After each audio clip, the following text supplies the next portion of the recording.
Hello, everybody. This is Jared, or Shannon Paris, as some people come to know me as.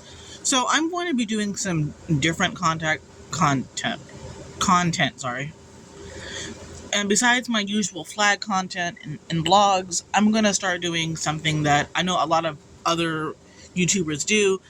I don't expect to go viral or any of that stuff, but I'm going to write my opinions and my feedback and my thoughts on various movies, TV, and shows because sometimes shows and movies and it's always good to have opinions about them.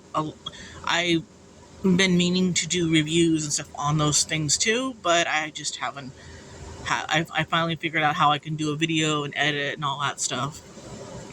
So the first video I'm going to do is about the 2000 movie Best in Show.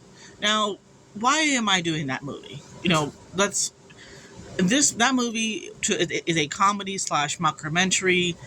It features a lot of big names such as Christopher Walken and Jennifer Coolidge, if I'm pronouncing that right. So there is a lot of funny. It is a comedy. It's not meant to be taken seriously. Is it the world's greatest movie ever made? No, obviously not.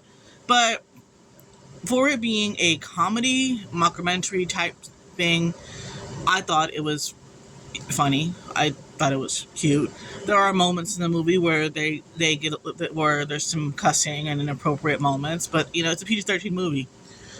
It came out when I was 10. I was not allowed to see it until turned into an adult. So the movie goes. It follows a different group of different people, of handlers, owners, like about 5 or 6 different, I guess families we would call them, or teams, where they're going into the Mayflower Dog Show, which is in their universe the most prestigious dog show, like Westminster. I used to handle dogs, and as a junior handler, and I don't have any videos of me doing it because but I used to handle when I was in middle school, early high school, and it's been a long time, but I every now and then I'll watch the dog shows on TV. A few days ago, there was a dog show on TV, the National Championship. So shows like that do exist, and they still exist to this day. But this show, the Mayflower Kennel Club show, was modeled after Westminster, and instead of a green carpet in Westminster, it was the blue carpet. So the story starts with a group of handlers, or I would say owners, handlers. They all are getting ready for the show. We meet the characters and there's a LGBT couple that has a Shih Tzu.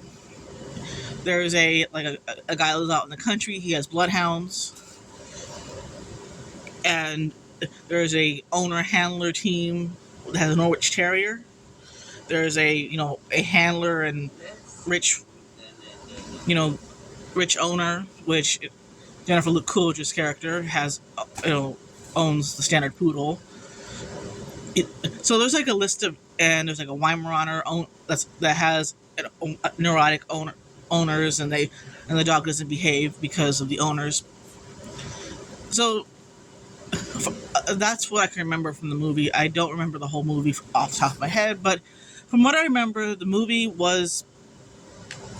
I thought the movie was good. I mean, for it being a comedy, but I did admire that they did actually do research. I could tell that in this movie, even though it was a comedy, I felt like everything they portrayed, minus the dramatic scenes in the movie, were pretty accurate. They show them in the grooming area. They show them actually being shown, and realistically, dog show owners come from. There are owner handlers, there are breeders, there's people that live out in the country, and their dogs do what they're bred to do. So all of that is accurate, at least what I've seen. There are dogs that hunt and show, and that keeps them in condition. So when they go on stage, well, not on stage, when they go on the show night, they have their muscle tone. They look healthy, and that's probably why some owners do that. and then there's the owner handlers and the breeder owner handlers, and then of course the professionals. So all of those, I did like that they showed different types of breeding, of types of owners and handlers, and everybody arrives to the show. Now, everybody that in the main cast, they do show up to the show, and there are, one at one point they in the one thing the movie did not show, which is in dog shows, is they do not show any glimpse of a breed competition. So the way it works in a dog show is the dog show actually starts like at 8 o'clock in the morning, early, and they have breed judging. And if you win best of breed, you go on to the group, which is what you usually see on TV, as well as and of course best in show at the end when all 7 dogs compete for that final prize. So they're not showing any hint. So all the dogs that went to the show obviously won their breed, but they didn't show that. But that was one thing they should have had, like a moment where they all won their breed at some point. I know that in one scene of the movie before the show happened, the owner of the Norwich Terriers, they were at like an outside dog show, like a smaller dog show, and they did show breed competition there. So so I take that back. They did show breed competition, but not for the Mayflower. Which if it was at Mayflower, and if we're modeling after Westminster, they have breed competitions too. Westminster usually is by invitation only, like the top 5 of every breed get invited, and then they also once that invitation happens, they open up it to a certain amount. I think they usually Westminster has 2,500 dogs. So if we're going to base off Mayflower off that show, then all of them have won their breed and made it to the show.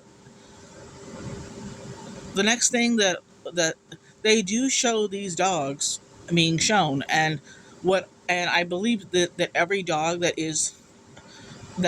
gets shown is a show dog, meaning they were a dog show. They were champions, or they were shown at some point. From what I've read, they were actually showed up. They were dogs that were shown. It does not mean that these dogs are not good quality dogs. It was just they needed to have some that looked groomed for the movie. Like the poodle, for example, needed to be groomed like a show poodle because that's how they're groomed. And that's the way every breed was actually shown in the way they're supposed to be shown, the way I've seen them on actual dog shows. So that was actually correct. Now, dogs getting anxious, nervous, neurotic, believe it or not, it happens. So one of the dogs in the show, and I know this movie contains spoilers, do not take it, but the Weimaraner, which is the dog that was the neurotic one with the neurotic owners, they always say that your dog takes after you. So if you're they were blaming them for her not having her toy or whatever, her being anxious and all the time. But I think the owners made it worse, and that's just my observation. I have a dog that a pointer mix who has some separation anxiety issues, but I know it's because she's a rescue and she's been through the ringer. I do my best to keep her company. I try to be there for her when I'm home, and she gets plenty of love from me and treats, and separation anxiety or being just. But this particular dog, wasn't friendly. Or she was friendly at first, and they were like, when someone tried to pet her, they were like, what did you do to her? And it's like, and they're telling, but the dog didn't. The dog just did nip and all that in that moment. But at an actual dog show, the Weimaraners, this particular dog, this Weimaraner, which they're like a sporting breed. They actually somehow, I don't know how they do, because this dog is neurotic as hell, but they make it to the breed, which they don't show, of course, and they go into the sporting group and they stand up, they stand the dog, stack it, as they call it. So they do all that correctly, and the dog growls and tries to nip at the judge. Now, this and the judge excuses them. That is correct. In dog shows, uh, if a dog it tries to nip or bite, or the judge can excuse your dog for that behavior. However, my biggest thing with that was that here is a really, like, I went to a dog show here in Corpus, or here in my hometown, and a Weimaraner won the sporting group, and it made me think of the scene in this movie, like, to a T. The Weimaraner at the show during Best in Show growled at the judge, and I don't know if he nipped him or tried to bite him, but it got excused the same way that the Weimaraner in the show got excused. Even the same breed. I was like, is this a thing that Weimaraners do? I mean, I don't think so, because I've seen Weimaraners be shown on TV or seen in person before. I have never seen a dog be excused in real life like that. So obviously, that is correct. And and in dog shows, if your dog is too tall, not the right height, has a disqualifying feature, can be excused. I think you have 3 times that you can be excused before you cannot show anymore, or you get that particular dog gets banned or suspended, or I don't know what the term is, but I think it's banned. I have not shown in a while, so there has been some changes to the AKC rules, I'm sure. But that is definitely a reason to excuse a dog. I mean, some dogs have an off day, and from what dogs winning. Now, one thing that I did notice is it is possible for a nationally ranked, well-known top show dog to win more than one big show. Now, Westminster is a show that is a once in a lifetime show. It is very rare that any dog, after they win that show, will win Westminster again. Usually, it's once you do it. Most owners and handlers, once they win it, they're like, we're good. And back in the old, so the fact that this particular dog, that the standard poodle, had won 2 years in a row, and coming back for a third year, and winning the group the third year, groups can, dogs can win the groups back to back in big shows like that. However, they can't, they don't always win the show. And realistically, that dog would have retired after the first year. He won, and been a started because dog showing is meant to improve breeding stock, whether we want to admit it or not. I love watching dogs being shown. I used to love handling. I was junior handler, so my dog wasn't being judged. My skill of a handler is being judged, which is what's different. And when they talk about breed standard, even in the movie, that was accurate, because they judge based on what is the most compared to the most perfect dog in the standard exists. Because the breed standard is a definition of what the perfect dog is. So whatever the perfect poodle is, whatever the perfect retriever is, etc. I was not, like, when I watched this movie, there were obviously the things that they did do right were, yes, there are, I am sure, like every other, sport in the world, there are crazy dog owners. There are dogs that have trouble have behavioral issues, people that live in the country, so that's, there are people who are proud of their dogs, and they don't expect it to win, but when they do win, it means something to them. And I honestly thought I enjoyed the show parts of the movie more than I actually enjoyed the actual movie.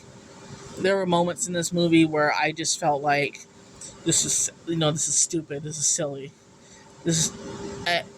and yes, they, some of the stuff they wore, like, I know they were doing a character and they were, just milking it for what it was worth, but the gay couple that was showing the Shih Tzu, they had an outfit for every category, like every group best in show, and their dog wins the group, and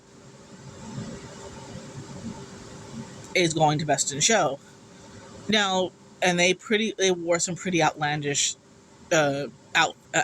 suits or whatever.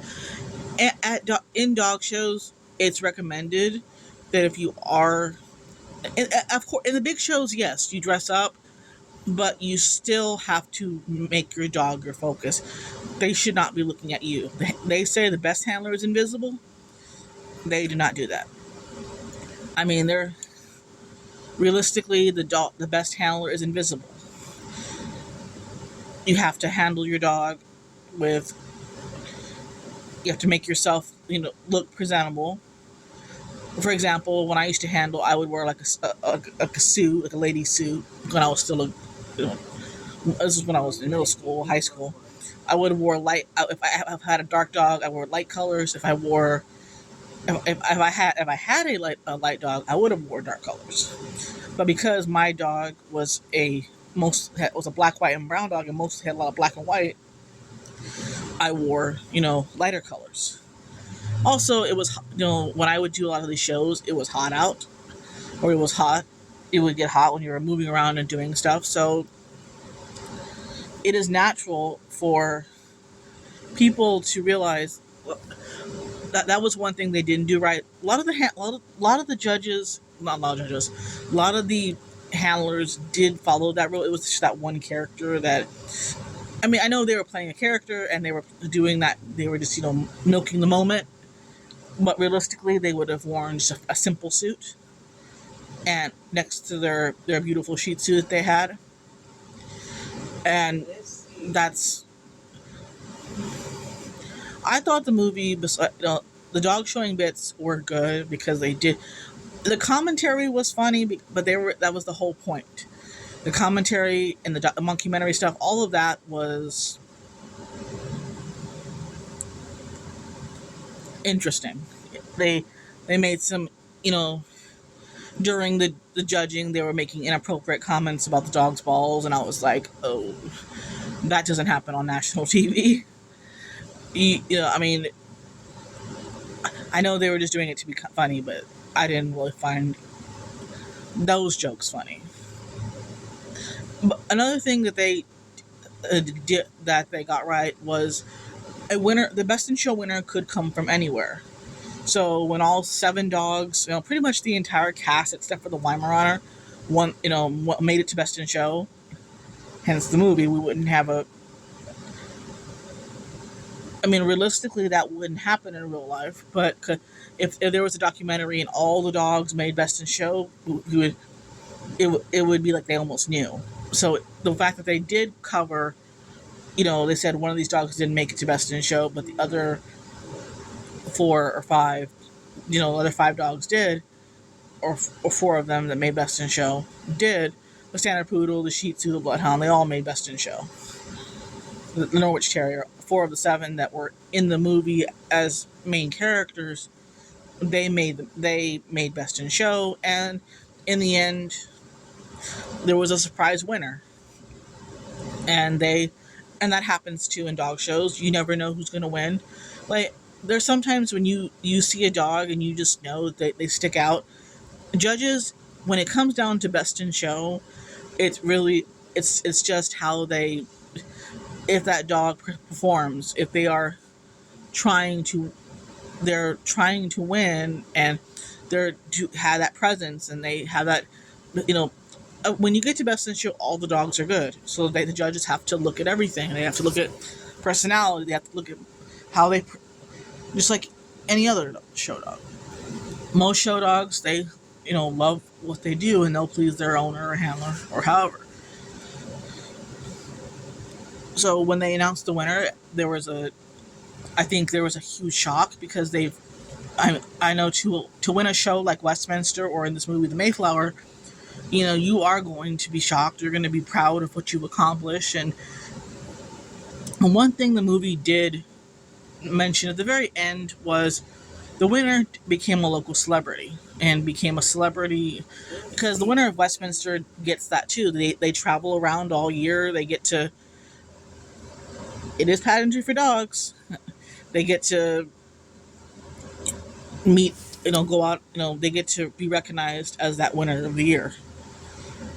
Now, one thing that the movie did not cover, which isn't mentioned, wasn't really a thing in the United States until maybe recently, is reserve best in show. Now, we all know what best in show means. It's, the winner, the one dog that wins.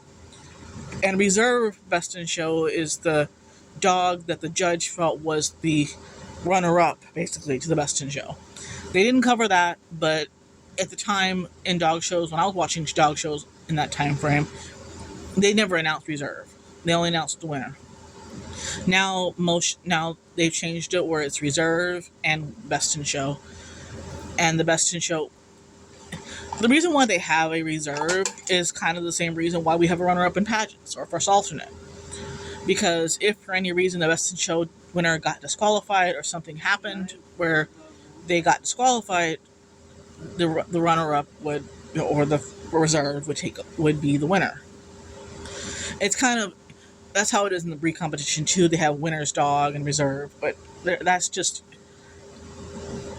I really wasn't like, when this movie came out, I was only 10, but I saw it later on when I was older, and I'm glad I rewatched it after being a handler, a junior handler, and I mean, there were bits that, of course, were funny and, haha, and there were some that were, like, cringy, and then there were some that were just, they worked.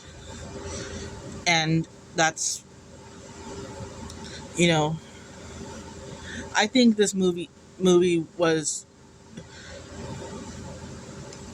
I think it stayed, accurate to the actual showing part, but the commentary wasn't accurate. They missed the breed judging. Those were the kind of the negatives that I noticed. That I'm sure that any dog handler, like, nope. I mean, the movie is a silly comedy movie, so I mean, we have to always think, like, we have to know that it is a comedy movie, and they have to make inappropriate jokes from time to time, jokes that make no sense. So I'm glad that this movie does exist because it probably helped dog showing become a little bit more popular and more mainstream. For a while, dog shows weren't on TV. They were, they were just, something you would see once a year on TV for Westminster. But I think that overall, it is a movie that is kind of one of those movies that feels like I feel a little bit of nostalgia watching it because it came out like before I started handling, a couple years before I started handling, and I've always liked dogs, and I've always, I have a rescue now, and sometimes I wish I could go back to handling, but you don't have a car and you can't take your dog on the road on Greyhound, then you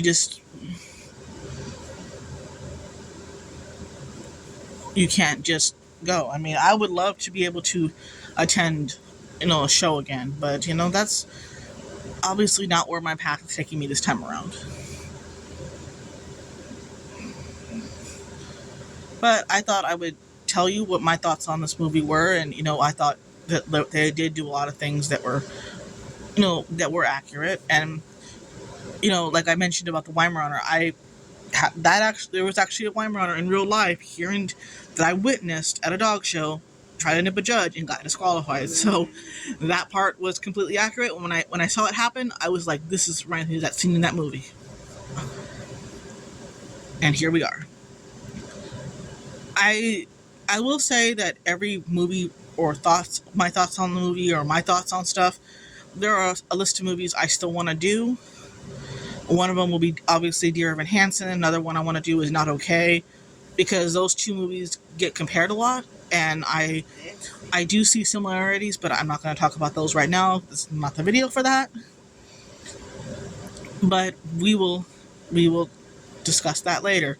I also want to, also kind of revisit some shows I either watched at one point or shows I'm currently watching. And I'm going to, if you have any quote requests of what shows I should watch.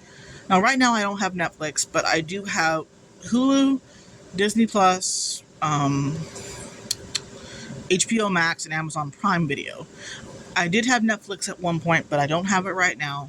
And I never really got to, but I will at some point. So let's hope everything is good and everybody has a good evening and has a good day. Mwah. Bye.